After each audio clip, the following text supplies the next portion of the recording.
All right. Hello, everyone, and welcome to the home dev stream for today, April 24th.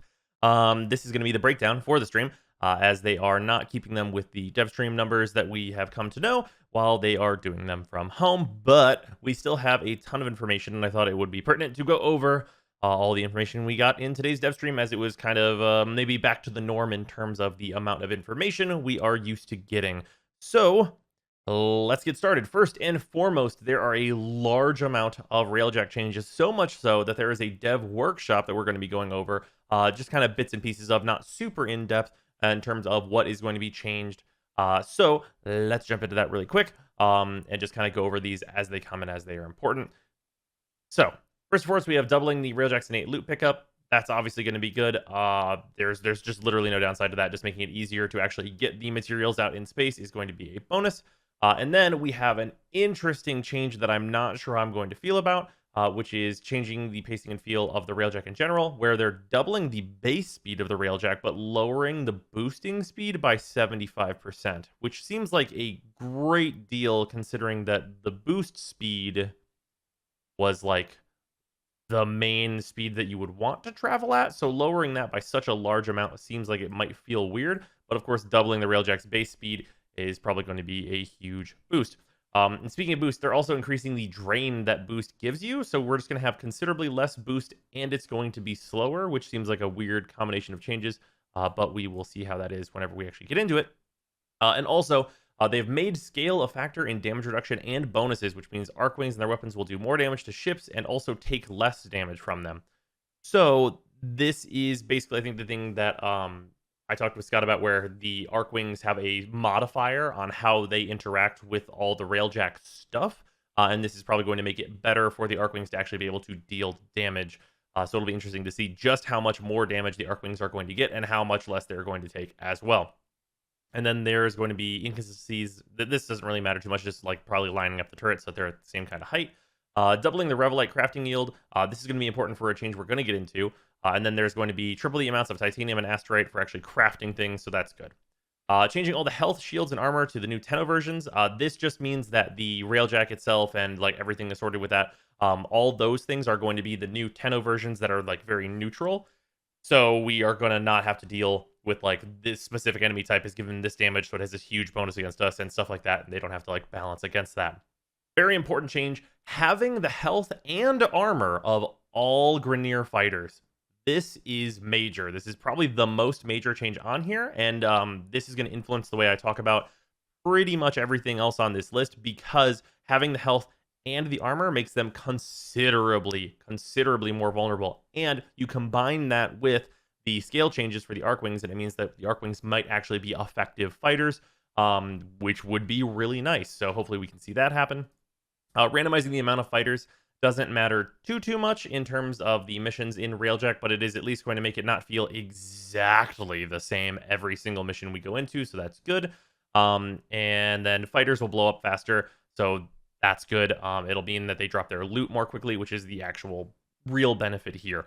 Railjack shield recharge delay doesn't really matter too much. The heat buildup changes. This matters pretty considerably. The APOC here has like Zekki is getting halved in terms of its heat buildup. So you're going to be able to shoot for considerably longer on pretty much all of these weapons. I think the major one that you're not going to be able to shoot like much longer for is going to be the Cryophon, because it still is, it's getting a much less significant reduction than you're seeing kind of across the board on a lot of these, mainly from the Zekkis, of course. And then besides that, on-foot combat changes is reducing the health of all on-foot Grineer and Railjack by half. I think that this is going to be a fantastic change because they were all way overtuned, and it was very easy to notice, especially in the Scarlet Spear missions, where you'd get boarded by the Grineer, and it's like there would be as many Grineer as you would see regularly on a ground mission, but they just have these beefed up stats for no reason. This is basically addressing that and making it so that they're not just beefed up apropos of nothing. So that's going to be a positive change, I think. Pacing changes. So this is good. It's going to be interesting to see exactly what this does, because there's not a whole lot of detail here. So there's caps for the amount of simultaneous hazards: fire, electric, and breaches. You can only have one of all of these at once. So you can have one fire, one electric, and one breach at a time. With that, they're way less frequent, and they do more damage to the ship, and they're going to take more Omni Revelite in order to be fixed, but that's going to give more experience, which that's nice. But also we can make more Revelite now, so I don't know what the actual like difference in resources are going to be in terms of if it's going to be harder to make Revelite or if we're going to have like basically the same type of thing and it's going to be the cap that's going to be more so affected. There's also going to be more fighters, which is fine, I suppose.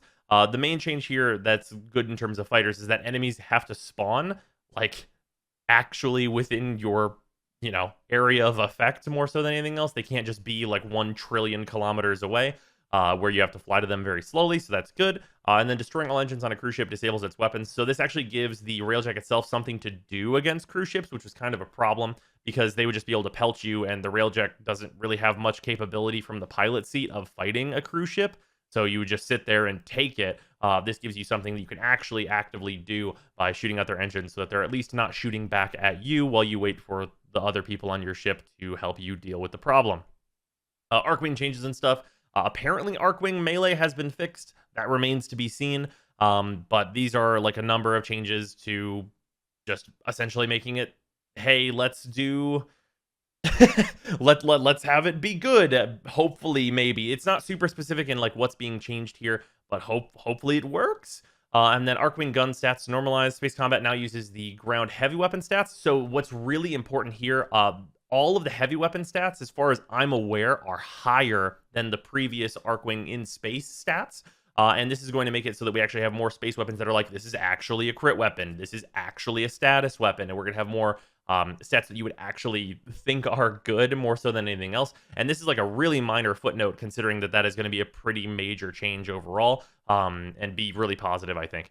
Moving on, the systemic changes, the valence transfer stuff that we have on Kuvaliches, you're going to be able to essentially do that with all your stuff that you attach to the Railjet. So your engines, guns, etc. And basically at different tiers, you're going to get different amounts of boost to making an item perfect, essentially. Affinity and intrinsic gains, obviously very important. Doubled the affinity to intrinsic point conversion, so you get twice as many intrinsics, which is great. And they've increased the affinity on elite fighters and outriders, which, considering there's a pretty large number of those, especially in the later missions, that's also going to help you get even more intrinsics. So, positive.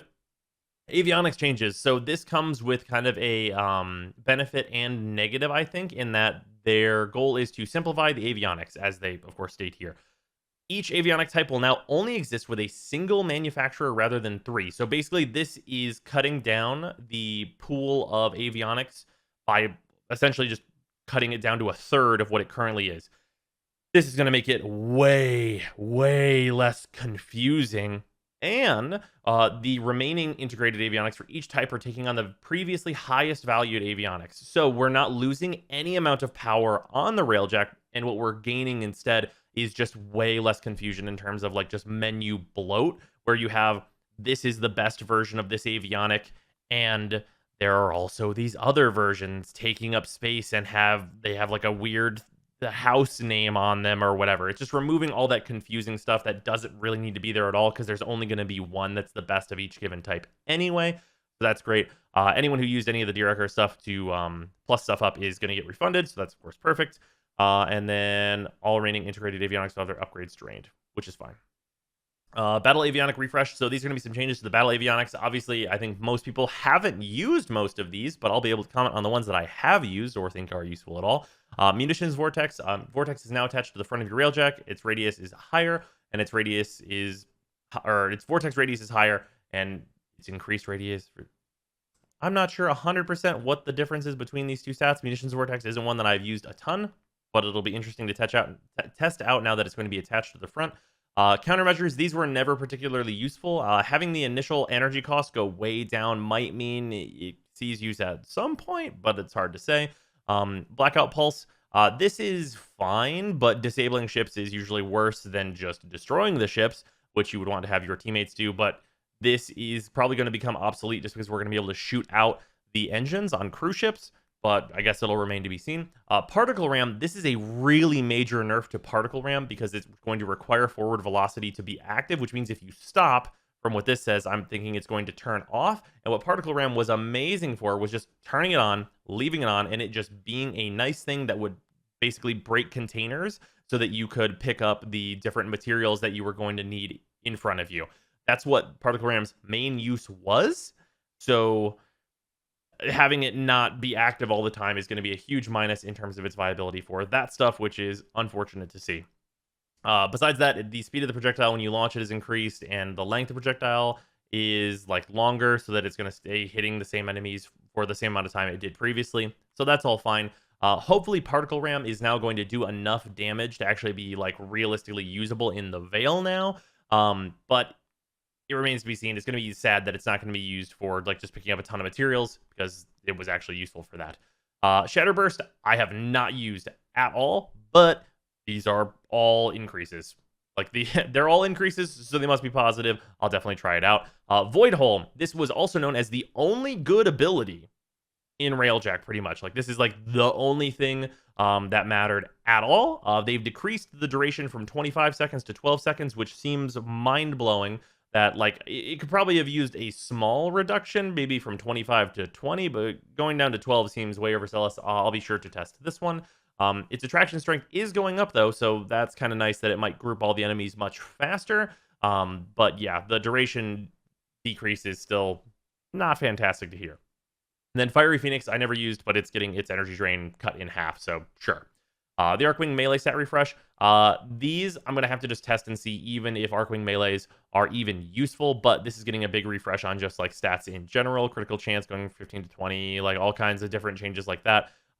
What the only thing of real note here is that the Prisma Veritux is getting its critical chance doubled up to 30%, plus a damage increase. So this is maybe the one that's most interesting on this list for me to check out personally. Anyway, that's a bunch of the Railjet changes, and these actually go directly into our next point in terms of the Devstream, which is the public test server. So the public test server is basically a bunch of partners, myself included, were invited to that, along with a number of other community members, and I'm allowed to stream that and show these changes. So tonight, whenever this video goes up, you guys are going to be able to head over to twitch.tv/Brozime, which there's going to be a link in the description and in the comments if you want to head over there. I'm going to be testing these changes live before they ship onto the actual public build. So if you want to check that out, please feel free to come do that. I should be live if this video is live and it's still the 24th. So, or if it's even maybe a little early in the morning, you know how it goes. Anyway, moving on. That's basically the public test stuff, is that they're opening that up to a bunch of people. Should be great. Hopefully a lot of feedback gets had there and the game is better because of it. Anyway, moving on, let's talk about Protea just a little bit. We have a couple things here, including a new alternate helmet for her. This is really cool looking. I like it a lot better than her regular helmet design. And also this is custom colors. I think this is not actually the defaults for Protea, but this is what her alt helmet looks like. Also, on her right shoulder, you can see a thing we're going to talk about in a little while here, which is one of the cosmetics from the new Nightwave, which is that cool, like, kind of hex pattern thing there on her shoulder. And one of her abilities, because she uses, like, these, like, grenade orbs for most things, it seems like. Speaking of abilities, let's go through them real quickly and kind of talk about if they seem useful. They showed some gameplay of this. Her passive is that every fourth ability has plus 100% power strength. That seems pretty reasonable considering the stuff we're about to talk about. So her one is Grenade Throw. It has two modes, a slash AoE and kind of a shielder mode. So essentially she's always going to throw 3. If you tap it, you throw these slash AoEs that seem to do okay enough damage on like low-ish level enemies. And then the shielder ones are if you hold the ability, and she's going to throw out 3 shield grenades that seem to boost up your shields very, very quickly and give you a ton of overshields. And also it sounded like they are going to heavily increase the shield gate that you get whenever your shields break to give you time to pick up another one. So it seemed like a relatively effective defensive ability. In terms of offense, it seemed like maybe slightly lackluster, especially compared with her second ability, which is her turret. So I've been skeptical of this turret for a long time, but it seems like they have tuned it up quite a bit to possibly actually be useful. So it comes out and then it seems to just like auto lock, shoot every enemy it can see.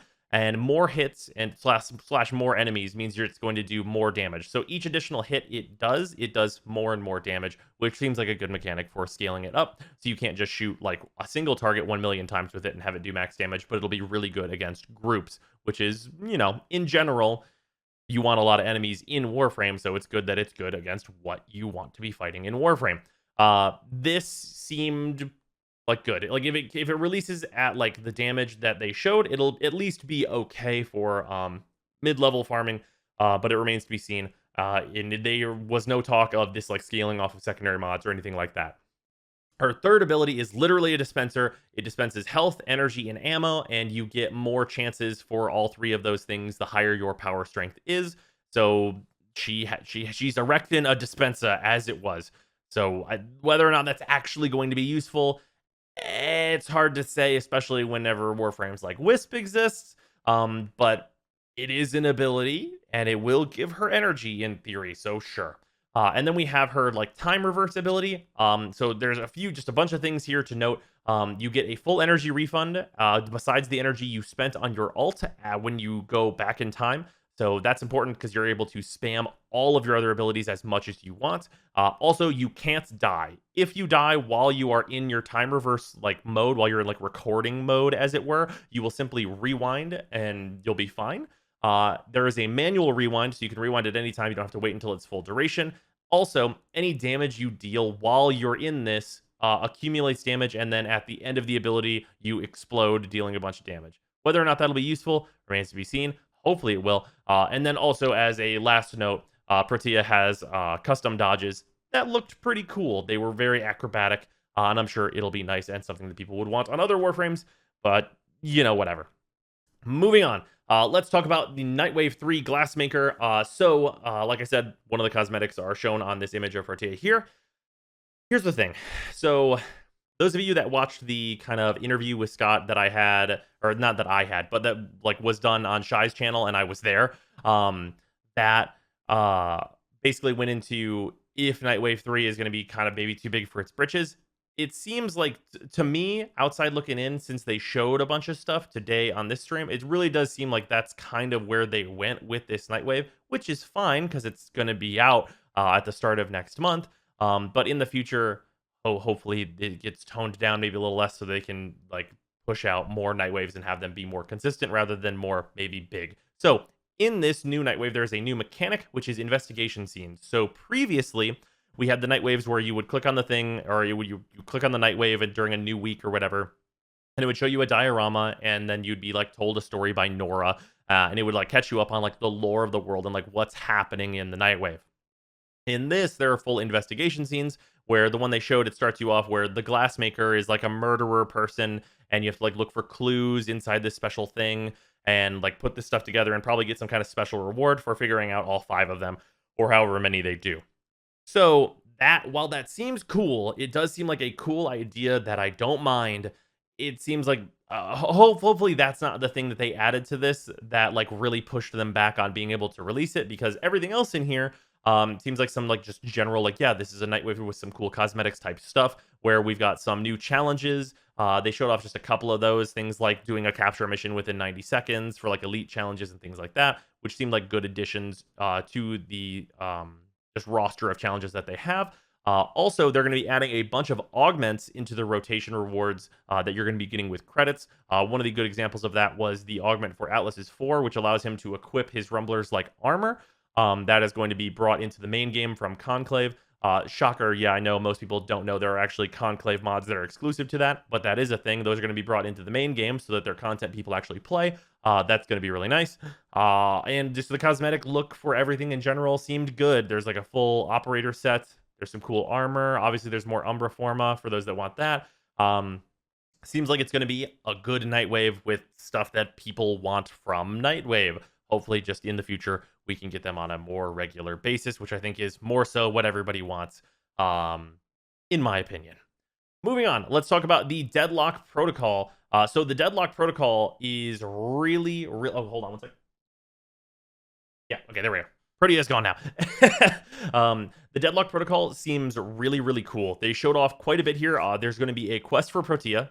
Awesome. That is also going to go into some of the Corpus Origin type stuff, like their founder and all this kind of thing. And that's cool. And also that's coming with the main Corpus ship remaster. So the oldest set, or the oldest tile set in Warframe, is going to be fully remastered and replaced, which is the Corpus ship. That's going to be on like everywhere. So tile set that we're going to see a ton is getting remastered. From what they showed off on it, that tile set appearing in so many places might be a huge benefit, because there's going to be a new gameplay aspect to this update. And these were labeled in-game as purgatory, but they're basically riffs from other games like Diablo and stuff like that.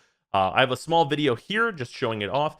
Basically, you go up to these big golden hands and you have tokens that you pick up from enemies, and then it takes you into a rift, for lack of a better term, or purgatory, or whatever you want to call it, and you'll get a gameplay challenge or some kind of thing that you have to do here for rewards. Also, the tokens are going to be used for multiple things. You're also going to be able to use them to redeem for cosmetics. And Steve said you're also going to be able to free Ostrons in this tile set, or not Ostrons, Fortuna people. You're going to be able to free the Fortuna people in this tile set to get Fortuna rep a kind of different way. Whether or not that's going to be an actually good way to get Fortuna rep remains to be seen, maybe. But basically, these rifts are going to be a thing. I'll be curious to see what kind of rewards we're going to get from here, as it seems to be some new enemies and stuff like that that we can encounter, and how time restricted these are actually going to be might be interesting in terms of like their actual difficulty, because there seems to be 3 tiers of them just from what Rebecca showed on stream. Also, finally, we have a thing that I'm just going to show at the end of this video, which is the Jackal Remaster. So this looks fucking dope, and I'm just going to insert the full thing with sound at the end of this video before like the end happens. It looks incredible. I can't wait to play the Jackal Remaster. It looks like they're taking just like a lot of notes from the really good parts of Exploiter and applying it to changing up the Jackal for the better. Considering the Jackal is the first real fight in Warframe, because obviously Vor is just a tutorial boss. This is like the big first like boss encounter. Patching this up and making it really cool, I think, is of huge benefit. And I can't wait to play it. Honestly, it looks absolutely sick. So once again, if you guys want to check out the Railjet Changes, I am going to be streaming them. That's going to be over on twitch.tv/Brozime. Hope to see you guys there. Enjoy this look at the Jackal Remaster, and I will see y'all tomorrow or tonight, either way.